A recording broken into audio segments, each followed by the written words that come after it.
Hi, I'm Joe, and today I'm presenting another LEGO NASA space set, and this one just might be the best looking LEGO build that I own.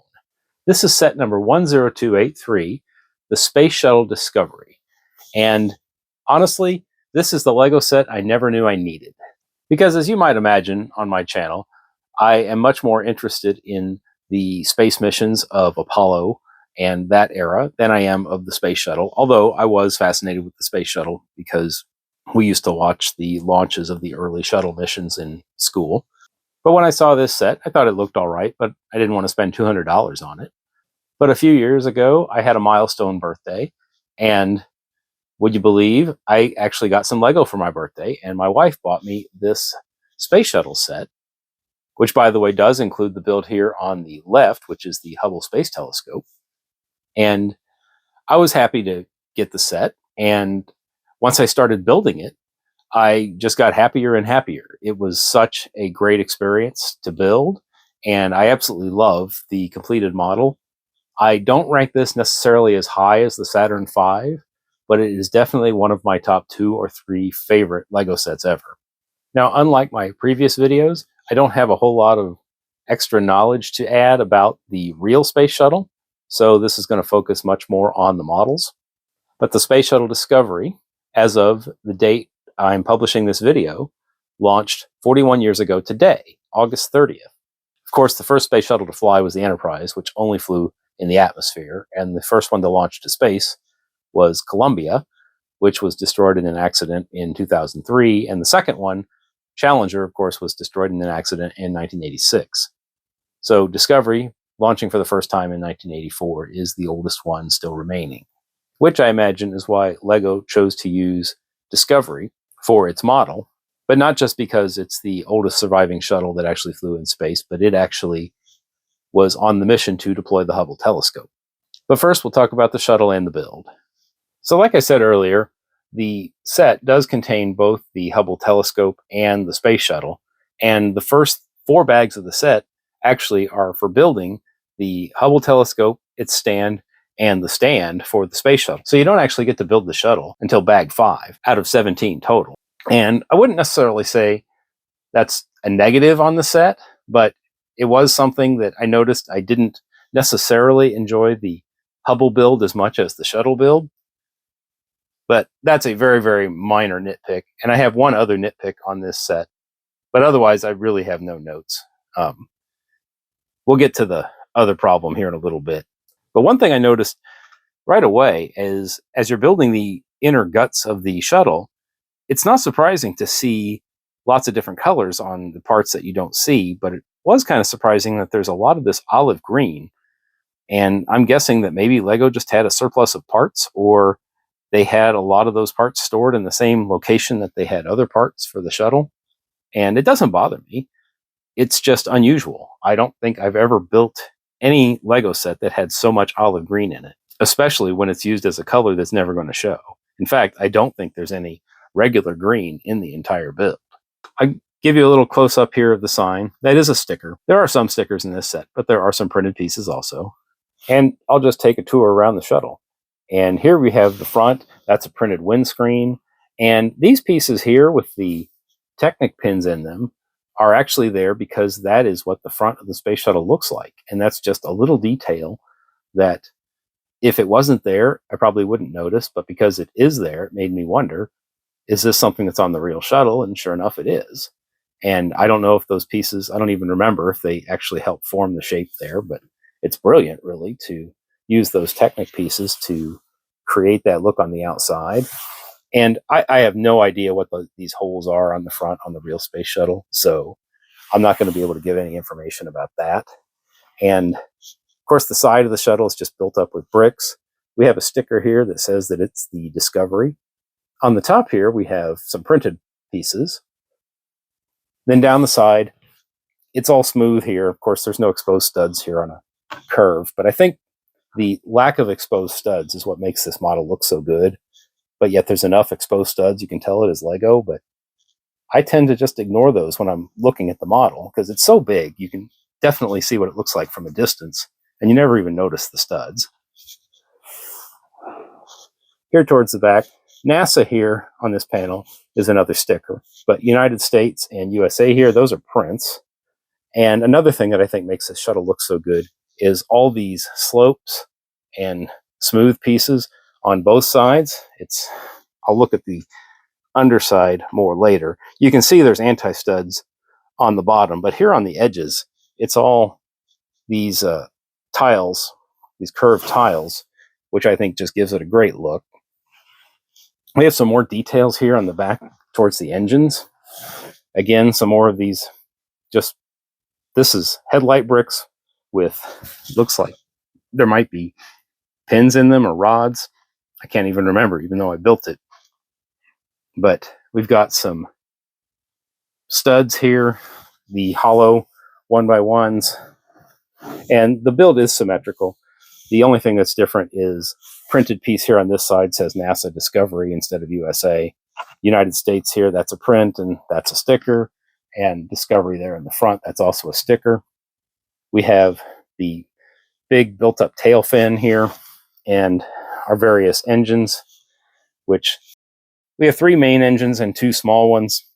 I'm not entirely clear what they all do. But on this model, the top middle engine here is a slight play feature, and you can see it makes the flaps move up and down, which I believe is what helps the shuttle turn when it's returning to Earth through the atmosphere, because the shuttle is a glider. The shuttle is not powered when it's flying through the atmosphere. This was something that didn't need to be included, but I'm not going to complain that it was. Here on the back, this is not a mechanical feature, but you can move these flaps out, and I believe that's part of the braking mechanism for when the shuttle lands.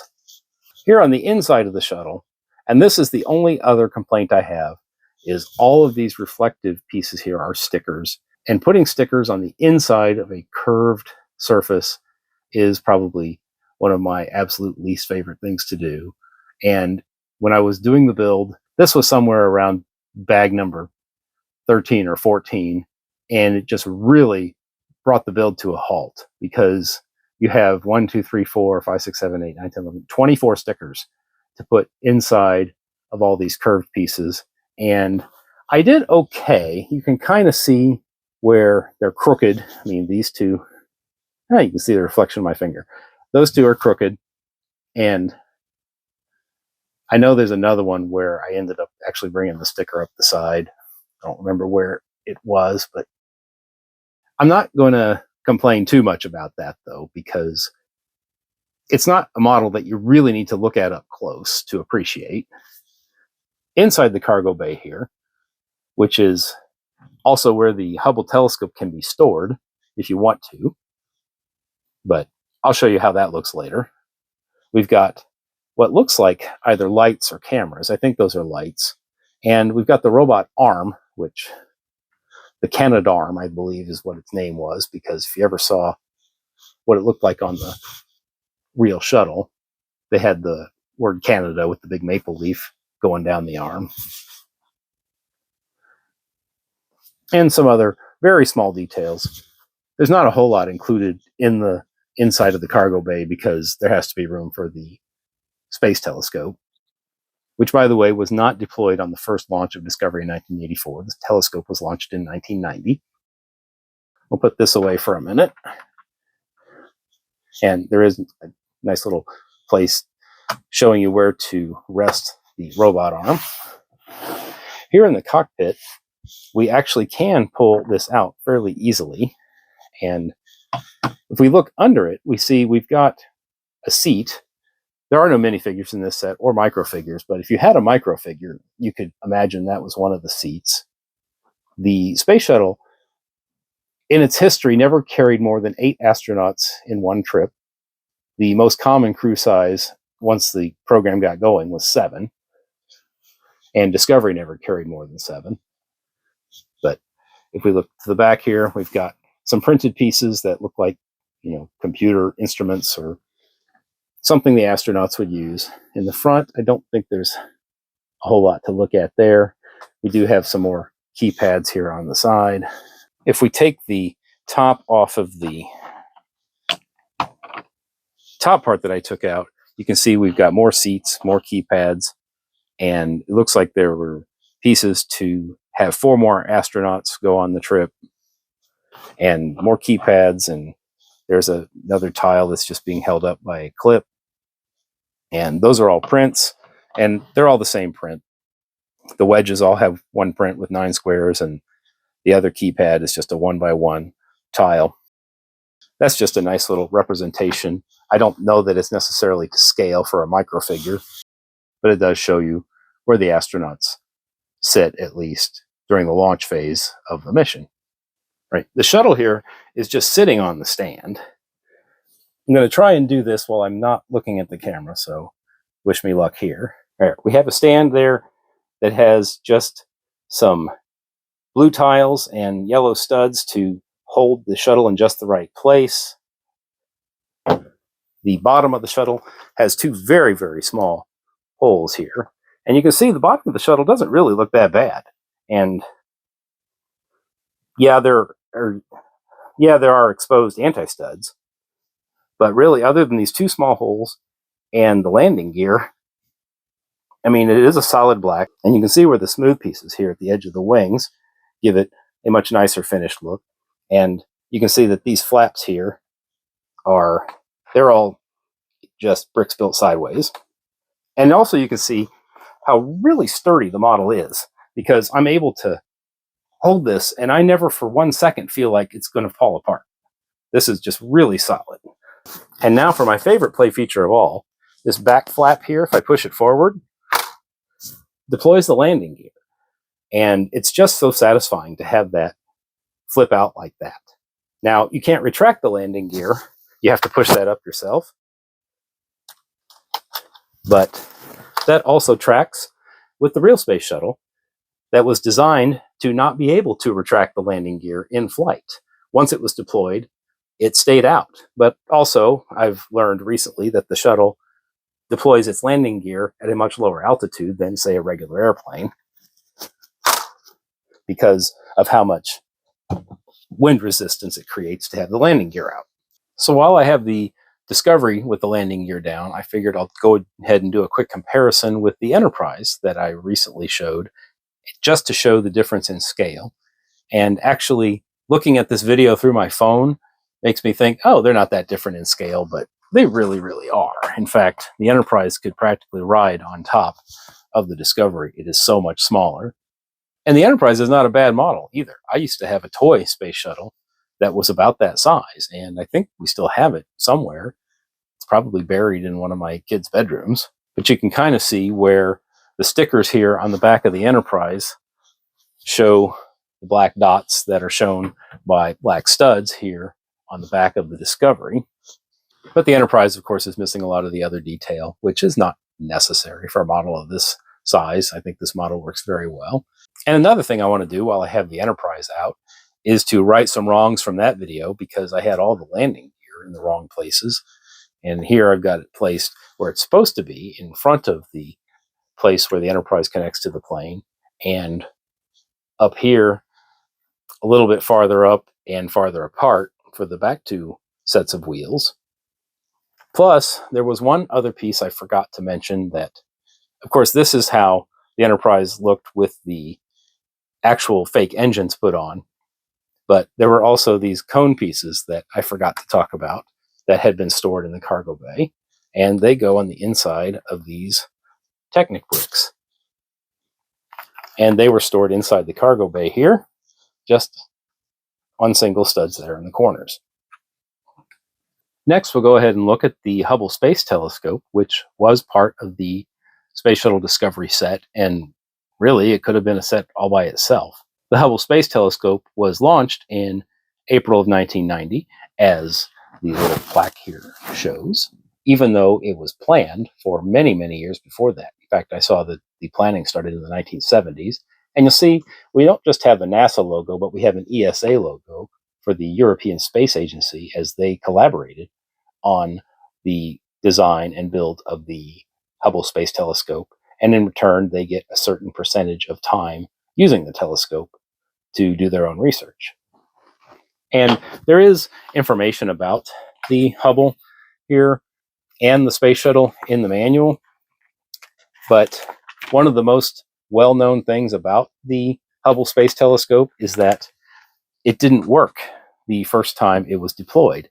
It had a mirror that was ground to the wrong prescription, so images showed up out of focus. Now, this was corrected through something called COSTAR, which stands for Corrective Optic Space Telescope Axial.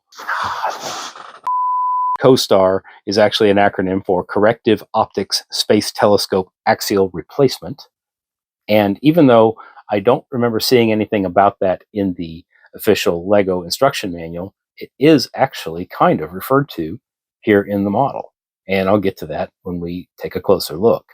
Now, as for the specifics of the Hubble, I don't know a whole lot. The most noticeable thing about the LEGO model is almost all of the outside is covered in parts in drum-lacquered silver. And I think this is the most drum-lacquered silver parts ever included in a single LEGO set, including a printed drum-lacquered silver part there that says NASA and ESA for the European Space Agency. The opening, at least for where the telescope looks, is shown here and covered up by that panel. I do not know what the yellow parts are there. The big foil pieces here, I don't know if you call them foil, it's more of a very shiny vinyl or plastic. Those, I believe, represent the solar energy collectors to make sure that the telescope has power for reorienting itself or whatever else it needs electricity for. Oh, probably for receiving and transmitting images, which is what these dishes are supposed to represent. And we've got a little bit of greebling here on the back, and that's probably more greebling than the shuttle model actually had. And these two Technic pieces here are designed to keep it on the stand, which is not meant to be used to show the model off, as you have seen. But getting back to the problem of the telescope being out of focus, COSTAR was a module designed to just be inserted into the Hubble Space Telescope that functioned essentially as what eyeglasses do for your eyes. If your own vision is not 20/20, you wear glasses. And essentially, COSTAR was a system of lenses to change the way the light was bent as it hit the mirror so that it would come back with pictures in focus. And here you see a picture of what a difference it made between these two pictures before and after the fix. Hubble was designed to have modules, kind of like big pie slices all the way around, that were designed to be able to be removed and replaced with other things. Maybe they were just other types of sensing equipment, or maybe updates for software. And this model here has a piece that is designed to be easily removed. And although there's nothing really in it, you just see these standard printed, look like old-time computer pieces, and there's not a whole lot to look at in the inside, but I believe that this is intentional to mimic the COSTAR module, which, if you see here, is not that different from what it looked like. Although I believe this gap also serves another purpose for one of the display options, which I'll get to in just a minute. The set suggests 3 different options for display, all of which involve the shuttle on the display stand. Of course, if you want to show the shuttle with the landing gear down, you can do that. And all 3 display options are still available that way. But this one's probably my favorite because you get to see both models, the telescope and the shuttle, at their best. You get to see the profile of the shuttle angled up, and you get to see the Hubble telescope fully deployed with the solar panels. Another option is to simply not show the telescope at all, but you can keep it inside the space shuttle. And this actually isn't shown in the manual, but it does fit. And the set does come with these extra parts here that is supposed to mimic what the solar panels looked like before they had been deployed. They're all rolled up. But if you display it that way, you have nothing to do with all these other pieces, the actual solar panel pieces and the stand for the telescope, as well as the display plaque. And then the third option is designed in here, and it's very subtle. But you see how we have some exposed studs here and here on the other side. Lego, in the very final step, gives us enough pieces to make this, which is a piece that we can place inside the shuttle bay. And if we take the co-star piece here, what I'm calling it anyway, out of the telescope, we can place the telescope on top here. There are two studs on the inside, so there should be a way to attach it a little bit firmly. Let me see if I can. Yeah, I think that's got it. And then the set also came with these extra clips, and if you want to, you can move the robot arm over, and it is meant to have just enough articulation so that you can attach it. I mean, as attached as it can be for a clip like this. And you can display the shuttle as looking like it is deploying the Hubble telescope. But again, you have some extra parts that you have nowhere to put. You could go ahead and do the display plaque for the telescope because it is being shown here. And again, the pieces here that show the solar panels rolled up, they work here, but you probably actually could put the other panels there. Okay, I'll just say technically you can put the panels there because it bends up against the inside of the shuttle doors. So maybe that's not the best way. Or I guess if you tilted them where they wouldn't do that. There we go. Then you could display like this if you wanted to. And then the co-star piece and these other pieces here will just fit inside the shuttle. You can just leave them there where nobody has to look at them. You might even be able to get this stand in there. And if you want to go back to displaying it the first way, there is room inside the shuttle to keep the extra parts you don't need for that.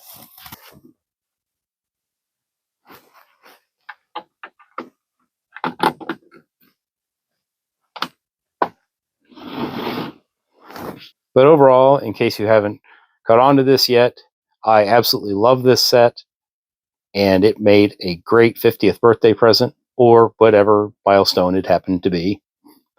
And I really just can't stop looking at it. And with the exception of the reflective stickers, it was an absolute joy to build start to finish. Thank you for watching my video about the Shuttle Discovery Lego set. I really enjoy not just talking about it, but just looking at it. And while the Saturn V still remains my favorite, the Shuttle Discovery is probably the set that I stare at most. I don't necessarily know why, I just think it looks that good. When I look at it, I don't see a Lego set, even with the exposed studs there. I just see all these beautiful smooth edges down the side and down the back, and I just absolutely love it. But I am going to move on. I have one more space set to show to conclude this series, and I'll have that out as soon as I have it ready. There's actually no anniversary date for that one, so I can put that one out whenever I want. But I thank you for joining me for this video and any of the other videos you've watched. And remember, today is a good day to build.